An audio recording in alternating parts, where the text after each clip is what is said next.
Hello students, welcome to தங்கிலீஷ்வாதி channel. நான் தான் உங்கள் தங்கிலீஷ்வாதி பேசுகிறேன். வாங்க இன்றைக்கி பிஸ்னஸ் ஸ்டடீஸ் சீனியர் செகண்டரியில் அதோட கோர்ஸ் ஸ்ட்ரக்சரை பற்றி நம்ம டீட்டெயிலாக பார்க்க போகிறோம். இது தெரிஞ்சால் உங்களுக்கு படிக்கிறதுக்கு எக்ஸாமுக்கு ப்ரிப்பேர் ஆகிறதுக்கு ரொம்ப ஈஸியாக இருக்கும். வாங்க வீடியோக்குள்ளே போகலாம். ஸோ கோர்ஸ் ஸ்ட்ரக்சரில் பார்த்தீங்கன்னாக்கா உங்களுக்கு இந்த ஒரு காலம் வரும். இது புக்லேயே இருக்குது. இதில் பார்த்தீங்கன்னாக்கா உங்களுக்கு சீரியல் நம்பரு, மாடியூல்ஸு, ஸ்டடி ஹவர்ஸும் மார்க்ஸும் போட்டிருக்கு. மொத்தம் பார்த்தீங்கன்னாக்கா பிஸ்னஸ் அரவுண்ட் அஸ் பார்த்தீங்கன்னா 20 மணி நேரம் படிக்கணும், 8 மார்க் தான் கேட்பாங்க. பிஸ்னஸ் ஆர்கனைசேஷன் 20 மணி நேரம் படிக்கணும், 8 மார்க் கேட்பாங்க. ப்ரிப்பேரிங் ஃபார் எம்ப்ளாய்மெண்ட் பார்த்தீங்கன்னாக்கா 10 மணி நேரம் படிக்கலாம், அது பார்த்திங்கன்னா 4 மார்க் கேட்பாங்க.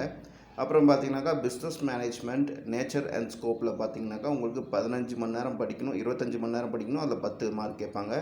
அப்புறம் ஃபங்க்ஷன்ஸ் ஆஃப் மேனேஜ்மெண்ட்டு 50 மணி நேரம் படிக்கணும், அதை 20 மார்க் கேட்பாங்க. பிஸ்னஸ் ஃபினான்ஸு பார்த்திங்கன்னா 50 மணி நேரம் 20 மார்க்கு கேட்பாங்க. மார்க்கெட்டிங் மேனேஜ்மெண்ட்டில் பார்த்தீங்கன்னாக்கா உங்களுக்கு 50 மணி நேரம் படிக்கலாம், நீங்கள் 20 மார்க் கேட்பாங்க. அப்புறம் ட்ரேட் அண்ட் கமர்ஷியல் ப்ரொடெக்ஷனில் பார்த்தீங்கன்னாக்கா 25 மணி நேரம் படிக்கணும், அதில் 10 மார்க் கேட்பாங்க. மொத்தம் பார்த்தீங்கன்னாக்கா 80 மார்க்கு 200 மணி நேரம் படிக்கணும். ஸோ இந்த மாதிரி தான் உங்களுக்கு கோர்ஸ் ஸ்ட்ரக்சர் இருக்குது. இது நீங்கள் கரெக்டாக பிளான் பண்ணிங்கனாக்கா உங்களுக்கு ஈஸியாக இந்த அடுத்த ஒரு வருஷத்தில் படிக்கிறதுக்கு ஈஸியாக இருக்கும். நீங்கள் ஷெட்யூல் போட்டு படிக்கலாம். அதுக்காக தான் இந்த வீடியோ டெடிக்கேட்டடாக பிஸ்னஸ் ஸ்டடீஸ்க்கு நான் போட்டிருக்கேன். கடைசி 3 லெசன் பார்த்திங்கனாக்கா ரொம்ப ரொம்ப இம்பார்ட்டண்ட்டு. ஸோ அந்த 50 மணி நேரம் 50 மணி நேரம் 50 மணி நேரம் அதில் பார்த்தீங்கன்னாக்கா 20 மார்க் வரும். ஸோ பார்த்தீங்கன்னாக்கா உங்களுக்கு செகண்ட் புக் தேர்ட் புக்லேருந்து உங்களுக்கு செகண்ட் புக்லேருந்து நிறையா கொஸ்டின்ஸ் வர வாய்ப்பு இருக்குது. எல்லா கொஸ்டின்ஸும் உங்களுக்கு பார்த்தீங்கன்னாக்கா ஃபுல் அண்ட் ஃபுல் ஓனாக தான் இருக்கும். அதனால தான் சொல்கிறது, கைடெல்லாம் ஃபாலோ பண்ணாதீங்க. ஓனாக தான் கொஸ்டின் பேப்பர் கேட்பாங்க. போன டைம் பார்த்தீங்கன்னா 2 கொஸ்டின் பேப்பரும் கொஞ்சம் டஃப்பாக இருந்துச்சு. யாருக்கு டஃப்பாக இருக்கும்னாக்கா புக்கு மெட்டீரியல் மட்டும் படிக்கிறவங்களுக்கு டஃப்பாக இருக்கும். கைடு புக்கு மெட்டீரியல் படிக்கிறவங்களுக்கும் முழுசாக புரிஞ்சுக்கிட்டு அந்த லேர்னர்ஸ்னு படிச்சிங்கனாக்கா உங்களுக்கு என்ஐஏஎஸ் மாதிரி ஈஸியான ஒரு சிலபஸ் எதுவுமே கிடையாது. ஸோ அதனால தான் நானும் தமிழில் உங்களுக்கு ஒவ்வொரு வார்த்தையாக ஒவ்வொரு சென்டென்ஸாக ஸ்லோவானாலும் பரவாயில்ல, வீடியோ போடுறதுக்கு ஸ்லோவானாலும் பரவாயில்லன்னு சொல்லிட்டு இது டெடிக்கேட்டடாக இது சேனல் உங்களுக்காக பண்ணிகிட்ருக்கேன். ஸோ தயவுசெய்து புரிஞ்சு படிங்க ஒவ்வொரு வார்த்தையும். ஏன்னா ஓன் கொஸ்டின்ஸ் தான் கேட்பாங்க. இது மட்டும் நீங்கள் தயவுசெய்து உங்கள் மைண்டில் ஃபிக்ஸ் பண்ணிக்கோங்க. ஷார்ட்கட்லாம் யூஸ் பண்ணாதீங்க. அது எக்ஸாமுக்கு உதவாது. இது வெறும் 80 மார்க்கு தான். அப்புறம் மீதி 20 மார்க்குக்கு என்ன அப்படின்னு கேட்டிங்கனாக்கா அந்த 20 மார்க்குக்கு உங்களுக்கு டிஎம்ஏ அப்படின்னு ஒரு அசைன்மெண்ட்டு எல்லா சப்ஜெக்ட்ஸ்லேயும் இருக்கும். சரிங்களா? அந்த 20 மார்க் பார்த்திங்கனாக்கா அந்த டிஎம்ஏ நீங்கள் சப்மிட் பண்ணிட்டீங்கனாக்கா உங்களுக்கு 20 மார்க்கில் ஒரு 15 மார்க்கோ 18 மார்க்கோ நீங்கள் கரெக்டாக நல்ல ஒரு ப்ரெசன்டேஷன் கொடுத்தீங்கனாக்கா உங்களுக்கு அது வர வாய்ப்பு இருக்குது. இது ஒன்று. அப்புறம் பார்த்திங்கன்னா அந்த டிஎம்ஏல இப்போ டிஎம்ஏ டீட்டெயில்ஸ் சொல்கிறேன் உங்களுக்கு. அதாவது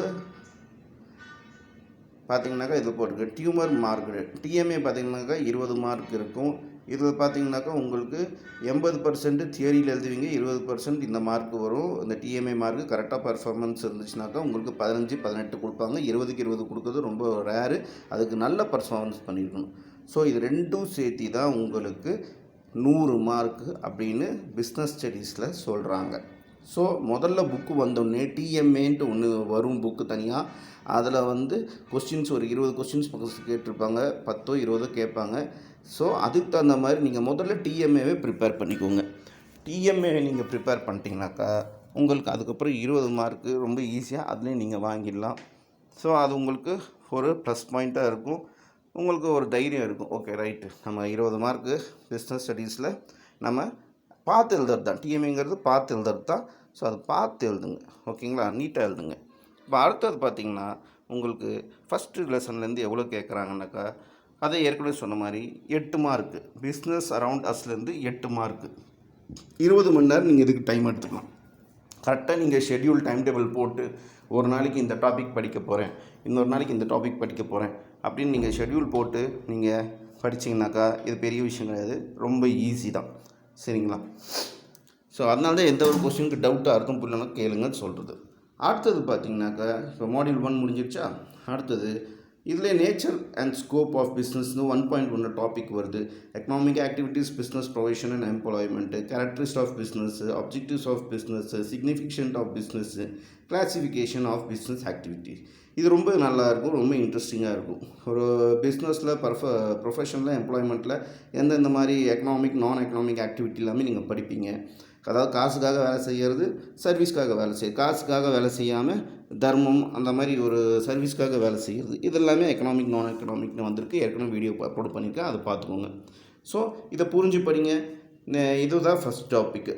1.1 வர நேச்சர் அண்ட் ஸ்கோப் ஆஃப் பிஸ்னஸில் வர டாபிக் தான் இது.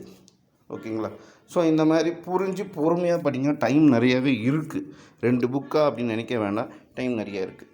இப்போ அடுத்த டாபிக் நீங்கள் பார்த்தீங்கன்னா உங்களுக்கு அதுலேயே demography, environment of business, recent development in Indian economy, concept of importance of social responsibilities towards various interest groups and business ethics. இது உங்களுக்கு அந்த டாபிக்குள்ளே ஃபஸ்ட் மாடியூலில் ஃபஸ்ட் 1.1 வரும். ஸோ இதெல்லாமே உங்களுக்கு புதுசாக இருக்கும். ஃபஸ்ட்டாக பிஸ்னஸ் எடுக்கிறவங்களுக்கு, இல்லாட்டி ஆல்ரெடி எடுத்துருந்தீங்கன்னாக்கா கொஞ்சம் ஈஸியாக இருக்கும். 10th படிச்சிருப்பீங்க. ஸோ இது அதோட 10th படித்ததோட நெக்ஸ்ட் லெவலுக்கு உண்டான அதே டாபிக். இப்போ அடுத்தது பார்த்திங்கன்னா உங்களுக்கு 1.2ல சப்போர்ட் சர்வீஸ் பிஸ்னஸ். அதாவது பார்த்திங்கனாக்கா உங்களுக்கு இந்த types of support service and their nature அப்படின்ட்டு பிஸ்னஸ் வரும். என்னென்னக்கா meaning of support service business படிப்பீங்க. Banking, insurance, transport, warehouse communication, இதை பற்றி எல்லாமே நீங்கள் படிப்பீங்க. தனித்தனியாக டீட்டெயிலாக படிப்பீங்க. இது 10th ஆல்ரெடி நீங்கள் படிச்சுருந்துருக்கலாம். ஆனால் இது பார்த்திங்கன்னா கொஞ்சம் எலாபரேட்டாக டீட்டெயிலாக இருக்கும். ரொம்ப முக்கியமான விஷயம் லைஃப்பில், அதையாட்டும் ரொம்ப தேவையான லைஃப் ஸ்கில்ஸ்ன்னு சொல்லலாம் இது. சரிங்களா? ஸோ இது ரொம்ப முக்கியமான ஒரு டாபிக். ஈஸியாகவும் இருக்கும், இன்ட்ரெஸ்டிங்காக இருக்கும். அது நீங்கள் புரிஞ்சுக்கிற விதத்தில் இருக்குது. இதுக்கப்புறம் என்னென்ன டாபிக் வருதுன்னா இதில் merits, limitations and suitability of joint stock company, choosing the right forms of business organisation, multinational அதான் எம்என்சி கம்பெனி, அதோட meaning, features, advantages, limitation. So இதெல்லாமே ஒரு கம்பெனி பற்றின டீட்டெயில்ஸும் அடுத்தது இந்த டாப்பிக்கில் உங்களுக்கு வரும். இது ரொம்ப ரொம்ப முக்கியம். ஏன்னா இன்றைக்கி காலகட்டத்தில் எக்கனாமிக்ஸ் நீங்கள் எந்த சப்ஜெக்ட் இருந்தாலும் இந்த எக்கனாமிக்ஸும் பிஸ்னஸும் இல்லாமல் நீங்கள் வாழவே முடியாது. இப்போ அடுத்த டாப்பிக்கில் என்ன சொல்கிறாங்கன்னா, என்ன கவர் பண்ணுறாங்கனாக்கா business environment, meaning and importance of business environment, dimension of business environment, economic environment of business, social environment of business, political and legal environment of business, technological environment of business. So எல்லாமே business எந்த மாதிரி சூழ்நிலையில் பண்ணுறாங்க, எந்த மாதிரி சூழ்நிலை பிஸ்னஸ்க்கு தேவை, அது தனித்தனியாக அழகாக பார்த்திங்கனாக்கா உங்களுக்கு டாபிக் வைஸில் உங்களுக்கு கொடுத்துருக்காங்க. இது ரொம்ப நல்ல இன்ட்ரெஸ்டிங்காக இருக்கும். ஸோ புரிஞ்சு படிங்களா ஈஸி. சரிங்களா? இப்போ அடுத்த டாப்பிக்கில் என்ன சொல்கிறாங்கன்னா மாடர்ன் மோட்ஸ் ஆஃப் பிஸ்னஸ். அதாவது இன்றைக்கி business, commerce, banking, post, outsourcing of service. அதாவது ஈனாக்கா எலக்ட்ரானிக். இன்றைக்கி எல்லாமே ஆன்லைன் ஆகிடுச்சு, அதுதான் ஈன்னு சொல்கிறது. சரிங்களா? அதனை பற்றி எலாபரேட்டாக கொடுத்துருக்காங்க. ரொம்ப நல்லாயிருக்கும், ரொம்ப ஈஸியாக இருக்கும். இன்றைக்கி காலகட்டத்தில் நீங்கள் நிறைய ஆன்லைனில் ப்ராடக்ட்ஸ்லாம் வாங்குறீங்க, எல்லாமே ஆன்லைனில் தான் பண்ணுறீங்க. ஸோ அப்படி பார்க்கும்போது இது உங்களுக்கு ரொம்ப ஈஸியாக புரியும். அது நீங்கள் கனெக்ட் பண்ணிக்கோங்க. ஓகே, நம்ம அடுத்த வீடியோவில் மறுபடியும் பார்ப்போம். நல்லா புரிஞ்சு படிங்க. All the best. பாய்.